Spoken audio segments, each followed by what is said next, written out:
Friends, Covid का situation तो बहुत ही ख़राब होते जा रहा है। आप सब न्यूज़ में और अपने आसपास देख ही रहे हैं। हॉस्पिटल्स में बेड्स नहीं मिल रहे हैं, आईसीयू में वेंटिलेटर्स नहीं है। Delhi almost ventilators, ICU beds Delhi में ऑलमोस्ट ख़त्म हुए हैं। नए पेशेंट्स को बहुत ही ज़्यादा प्रॉब्लम हो रहा है। तो अभी because of this ongoing situation, अभी हम सब देख रहे हैं कि patients actually hospital to hospital घूम रहे हैं, और जब कहीं बेड नहीं मिलता तो वो अपना घर पे इलाज करने का ऑप्शन एक चूज करते हैं। तो अभी ये वीडियो एक्चुअली बनाने का जो सबसे बड़ा मेरा पर्पस है, क्योंकि डेली पेशेंट्स का फोन आ रहा है कि कहीं बेड नहीं मिल रहा, तो घर पे ही वो अपना ट्रीटमेंट किसी डॉक्टर के कंसल्ट में या अपना जो भी उनको समझ आता है उसके हिसाब से वो अपना ट्रीटमेंट घर पे कर रहे हैं। तो इस वीडियो में मैं आपको थोड़ा बेसलाइन कोविड का ट्रीटमेंट समझाने की ट्राई करूंगा कि कोविड में हमें कैसे उसको मॉनिटर करना है, कैसे उसको ट्रीट करना है, स्टेरॉइड्स क्या होता है, स्टेरॉइड्स कब यूज करना है। तो ये अगर एक पेशेंट को उसका बेसिक एक अप्रोच ऑफ ट्रीटमेंट पता होगा, आई एम नॉट सेइंग ये वीडियो देख के आप अपना ट्रीटमेंट घर पे शुरू करेंगे, लेकिन आप उससे आपको ये समझ आएगा कि मेरे को किस अप्रोच में ट्रीटमेंट करना है, कैसे करना है, डरना कब है। तो ये सारे इस वीडियो में हम एक कॉमन जो पेशेंट्स के कंसर्न्स और क्वेश्चंस है उसको एड्रेस करेंगे। तो ये सब समझने से पहले हमें कोविड के बारे में कुछ बेसिक एक फैक्ट्स जानने बहुत जरूरी है, एक बेसिक इन्फॉर्मेशन लेना जरूरी है। क्योंकि अगर मुझे कोविड के एक बेसिक्स पता होगा तो मैं उसका ट्रीटमेंट समझना, मेरे लिए कि हम क्या कर रहे हैं और क्यों कर रहे हैं, वो समझना मेरे लिए आसान होगा। तो कोविड के बारे में सबसे इम्पोर्टेंट पहले हम समझने की ट्राई करते हैं कि कोविड होता क्या है, कोविड की बीमारी बॉडी के अंदर कैसे बनती है, और कोविड के कॉम्प्लिकेशंस क्या होते हैं।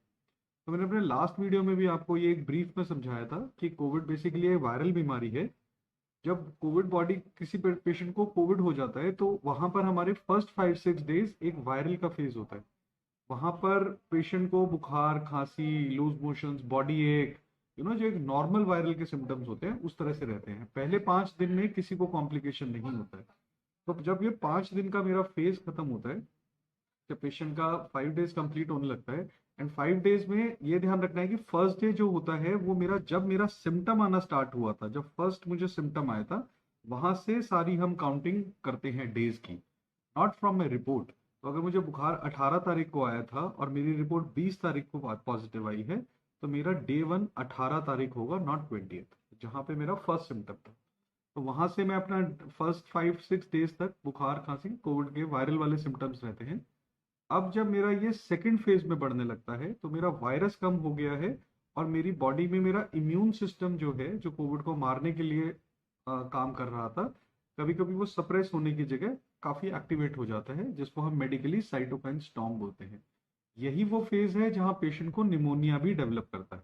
तो फर्स्ट 5 डेज में निमोनिया नहीं बनता, हमारा साइटोकाइन स्टॉर्म नहीं होता, और बाकी कॉम्प्लिकेशन नहीं होता। कॉम्प्लिकेशन का पीरियड होता है 6 डे ऑनवर्ड्स, यानी सेकंड वीक जब अप्रोच होने लगता है, सेकंड वीक आने लगता है, तब पेशेंट्स को कॉम्प्लिकेशन का टाइम आता है। तो ये पहला फैक्ट मैं आपको आपके साथ शेयर करना चाहता था, क्योंकि कोविड होते ही पेशेंट डरना शुरू कर देता है कि यार कोविड हो गया, अब क्या करें। तो उसको समझना है पहले 5-6 दिन he will not complicate. Complication हमारा छठे सातवें दिन के बाद अगर होना है तो होगा। 95% पेशेंट्स के अंदर ये फर्स्ट फेज के बाद ही सेटल कर जाता है, और सेकंड फेज में पेशेंट जाता ही नहीं। Now let's talk about the complications before we talk about the treatment. Complication में कोविड में 3 तरह के कॉम्प्लिकेशंस होते हैं। फर्स्ट जो आपका कॉम्प्लिकेशंस होता है वो होता है हमारा pneumonia. We all know Covid हमारा लंग का डिजीज है।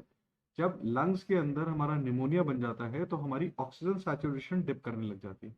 अब यहाँ पर पेशेंट का एक बहुत कॉमन वो है कि डॉक्टर साहब सीटी करा लेते हैं, सीटी में दिख जाएगा निमोनिया, निमोनिया सीटी में दिखेगा डेफिनेटली। लेकिन सीटी जो हमारा है वो सिर्फ हमें निमोनिया दिखाता है, निमोनिया का इम्पैक्ट नहीं बताता। जैसे मैंने आपको पहले भी एक बार अपनी वीडियो में समझाया हुआ है कि मान लो मेरा एक 20 साल का बंदा है, उसको सपोज एक 60% का निमोनिया बना, तो हो सकता है वो उसे अच्छा टॉलरेट कर जाए क्योंकि his lungs are healthy. On the other hand अगर मेरा एक 70 ईयर्स का ओल्ड पेशेंट है जिसको ऑलरेडी लंग्स की बीमारी है, सपोज उसे आस्थमा, दमा की बीमारी है, तो या स्मोकर पेशेंट है 70 ईयर ओल्ड, उसके लंग्स वीक थे, तो उसमें अगर 30% निमोनिया भी बनेगा, हो सकता है वो उसे टॉलरेट ना कर पाए। तो सीटी तो हमें 30 या 70 बताएगा, 60 या 70, बट सीटी मुझे मेरा उस निमोनिया का इम्पैक्ट नहीं बताएगा। उस निमोनिया का इम्पैक्ट मुझे कौन बताता है? मेरा पल्स ऑक्सीमीटर। मेरा पल्स ऑक्सीमीटर में अगर मेरी सैचुरेशन मेंटेन्ड है, अगर सैचुरेशन 94 95 से ज़्यादा आ रही है कि 97 98 चल रहा है, तो इसका मतलब अगर निमोनिया बना भी है तो वो मेरी बॉडी को इम्पैक्ट नहीं कर रहा। तो हमें अपना जो निमोनिया कॉम्प्लिकेशन है उसकी मॉनिटरिंग हमारे पल्स ऑक्सीमीटर से करनी है। तो फर्स्ट कॉम्प्लिकेशन हमारा होता है निमोनिया। सेकंड हमारा होता है बॉडी के अंदर एक इन्फ्लेमेटरी रिस्पॉन्स आता है, जो मैंने बोला सेकंड वीक में हमारा एंटीबॉडीज और इम्यून सिस्टम एक्टिवेट होता है, वो एक इन्फ्लेमेटरी रिस्पॉन्स कहती है, मेडिकली हम इसको कहते हैं साइटोकाइन स्टॉर्म। तो पेशेंट हमारा इन्फ्लेमेटरी रिस्पॉन्स में जाएगा। वो हमें कैसे पता चलेगा कि मैं जा रहा हूँ या नहीं जा रहा? मेरा फीवर सेटल नहीं होगा। अगर पेशेंट फर्स्ट 5 6 डेज में वायरल का बुखार, उसके बाद 7th 8th डे भी अगर उससे फीवर परसिस्ट कर रहा है, एंड फीवर मतलब 100 के ऊपर बुखार, 98 99 99.5, इसको मेडिकली हम फीवर नहीं मानते। अगर 100 टच कर रहा है या 100 के ऊपर मेरा बुखार चले जा रहा है, तो इसका मतलब मेरा बॉडी में इन्फ्लेमेटरी रिस्पॉन्स आया है। इसको हम टेस्ट से भी चेक कर सकते हैं। हम CRP, LDH, फेरिटिन, ये जो हमारे टेस्ट होते हैं, ये मुझे बॉडी का इन्फ्लेमेशन ही बताते हैं कि वो इन्फ्लेमेटरी रिस्पॉन्स आया कि नहीं। तो अगर मुझे 7th 8th डे के बाद भी बुखार आ रहा है, मेरे CRP वैल्यूज हाई आ रहे हैं, तो इसका मतलब बॉडी के अंदर इन्फ्लेमेटरी रिस्पॉन्स आया है। ये मेरी सेकंड कॉम्प्लिकेशन। थर्ड कॉम्प्लिकेशन मेरी होती है बॉडी के अंदर क्लॉटिंग होने लग जाती है, थ्रोम्बोटिक कॉम्प्लिकेशंस होती हैं। तो अगर मेरे ब्लड में क्लॉट्स बनने स्टार्ट हो रहे हैं, वो मुझे कैसे पता चलेगा? उसके लिए मुझे ब्लड टेस्ट करना होता है, डी डाइमर। तो डी डाइमर भी कुछ लोग होते हैं 3rd डे 4th डे ही अपना सोचते हैं कि CRP डी डाइमर चेक कर लेते हैं, लेकिन this is absolutely not right, क्योंकि जो कॉम्प्लिकेशन का फेज है वो सेकंड वीक में होता है। तो डी डाइमर और CRP अगर हमें टेस्ट करना है तो हमें वो 6 7 दिन के बाद ही करना चाहिए। So this is about the complications and how we can monitor our complications at home also and through lab also. Now let's talk about treatment. तो आपको बेसिक समझ आ गया कि कोविड फर्स्ट 5 डेज क्या है, उसके बाद क्या है, उसके कॉम्प्लिकेशंस क्या है। अब ट्रीटमेंट की बात करते हैं। कोविड के ट्रीटमेंट में अब अगेन मेरी बीमारी को हम दो पार्ट्स में डिवाइड कर रहे हैं, फर्स्ट 5 6 डेज जब वायरल का फेज है, और उसके बाद जब मेरा कॉम्प्लिकेशंस का फेज है। तो फर्स्ट 5 6 डेज में हमें कोविड में कोई खास ट्रीटमेंट की जरूरत नहीं होता है। आपको एक एंटीबायोटिक अजिथ्रोमाइसिन या डॉक्सीसाइक्लिन, कुछ डॉक्टर्स एजिथ्रो प्रेफर करते हैं, कुछ डॉक्सी प्रेफर करते हैं, दोनों ही ठीक हैं। दोनों एंटीबायोटिक एक ही पेशेंट को देने का कोई लॉजिक नहीं है।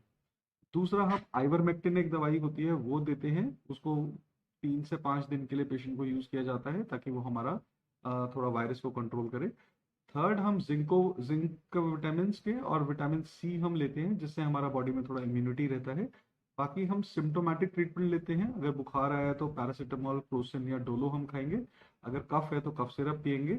साथ में एक एम्स वालों ने नया एक इनहेलर या नेबुलाइजर आपको ब्यूडिसोनाइट बोला है वो लेने के लिए, जिससे हमारा लंग्स का थोड़ा सा खुला ब्रोंको डायलेशन रहे और लंग थोड़ा खुला रहे हमारा, तो पेशेंट को खांसी में और सांस लेने में ईजी रहता है, थोड़ा रिलीफ रहता है। तो ये हमारा एक माइल्ड कोविड का ट्रीटमेंट है। माइल्ड कोविड से मेरा मतलब है फर्स्ट 5 to 6 डेज, यहाँ पर हमारा सैचुरेशन 94 से कम नहीं हो रहा, and I feel fine, as in ये बुखार खांसी चल रहा है बट लेकिन they are just my symptoms. अब 5 6 दिन पेशेंट का पूरा हो गया है। अब यहाँ पर 2 3 सिचुएशन बनता है। या तो मेरा पेशेंट बिल्कुल आगे ठीक हो गया, ठीक से मेरा मतलब है कि हो सकता है खांसी चल रही हो, वीकनेस लग रही हो, भूख ना लग रही हो, but that is okay, they are my symptoms, they are not my complication. हमें 3 कॉम्प्लिकेशन पे फोकस करना था। कैसे पता चलेगा कॉम्प्लिकेशन हुआ? अगर मेरा 6 7वें दिन भी पेशेंट को फीवर आ रहा है, 7 डे 100 से ज्यादा टेम्परेचर आ रहा है, उसका पल्स रेट 100 या 110 से ज्यादा है, पल्स रेट भी हमारे पल्स ऑक्सीमीटर में लिखा हुआ आता है। तो अगर मेरा ये दोनों पैरामीटर्स हैं, तो इसका मतलब इन्फ्लेमेटरी रिस्पॉन्स हमारा ज्यादा है, साइटोकाइन स्टॉर्म की तरफ जा रहे हैं। या फिर मेरा फर्स्ट कॉम्प्लिकेशन निमोनिया था, निमोनिया का इम्पैक्ट मेरे को पल्स ऑक्सीमीटर में सैचुरेशन से दिख रहा है। तो अगर मेरा सैचुरेशन 94 से कम हो रहा है, तो इसका मतलब मेरी बॉडी में निमोनिया मेरा लंग्स को थोड़ा इम्पैक्ट कर रहा है, तो मेरा ऑक्सीजन पूरा नहीं जा पा रहा। ऐसी कोई भी सिचुएशन आने पे कि मेरा सैचुरेशन 94 से कम हो या मेरा 6 7 डे भी फीवर हो, तब हम पेशेंट का स्टेरॉइड स्टार्ट करते हैं। अब स्टेरॉइड में कुछ लोग, कुछ डॉक्टर्स भी और कुछ पेशेंट्स भी सेकेंड 3rd डे पे ही स्टेरॉइड स्टार्ट कर लेते हैं, क्योंकि नाउ एवरीबडी नोज कि स्टेरॉइड कोविड में ट्रीटमेंट की तरह यूज किया जाता है, और स्टेरॉइड की गोली मेडिसिन केमिस्ट की शॉप पे इजीली मिलता है। But that is absolutely wrong. अगर आप 3 से 4 दिन के अंदर फर्स्ट फेज के अंदर स्टेरॉइड यूज करेंगे, तो हमारा जो इम्यून रिस्पॉन्स है, जो वायरस को उस टाइम मारने का काम कर रहा है, वो इम्यून रिस्पॉन्स अगर स्टेरॉइड दबा देगा तो वायरस कैसे मरेगा? तो स्टेरॉइड बड़ा क्लियर है, ये guidelines AIIMS, WHO, American CDC, everybody recommends the same thing कि steroid should not be use before 5-6 days in covid. पहले 5 से 6 दिन में स्टेरॉयड नहीं यूज करना है, क्योंकि steroid is a second week therapy जहां पे हमारे कॉम्प्लिकेशन होते हैं। तो स्टेरॉयड की डोज और वो मैं अब यहाँ वीडियो पे आपसे डिस्कस नहीं करूंगा, वो आप अपने डॉक्टर से कंसल्ट करके ही स्टार्ट करेंगे, क्योंकि स्टेरॉयड से अगर कोई पेशेंट डायबिटिक है उसके शुगर लेवल्स काफी हाई जा सकते हैं, और उसका अगर बीपी वगैरह रहता है तो उसका बीपी बढ़ सकता है। तो उसको हमें मॉनिटर करके ही स्टेरॉयड का डोज देना होता है, हर पेशेंट के लिए अलग हिसाब से हम स्टार्ट करते हैं। बट ये ध्यान रखना है कि स्टेरॉयड हमेशा 6-7 दिन के बाद ही यूज करना है, और तभी यूज करना है अगर मेरे कॉम्प्लिकेशंस हो रहे हैं। कॉम्प्लिकेशंस में अगर मेरा ऑक्सीजन डिप कर रहा है, या फिर मेरा फीवर 100 के ऊपर चले ही जा रहा है आफ्टर 6 और 7 डे भी। तो this is about the second point कि सेकेंड फेज में हम स्टेरॉइड यूज करते हैं।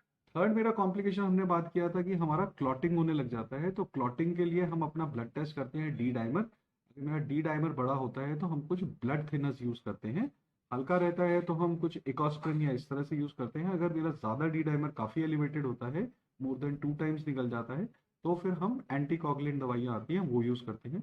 But again I will not से कि आप वीडियो सुन के या व्हाट्सएप की न्यूज सुन के अपने आप ये मेडिसिन करिए, आपको डॉक्टर्स के कंसल्टेशन में ही ये दवाइयाँ यूज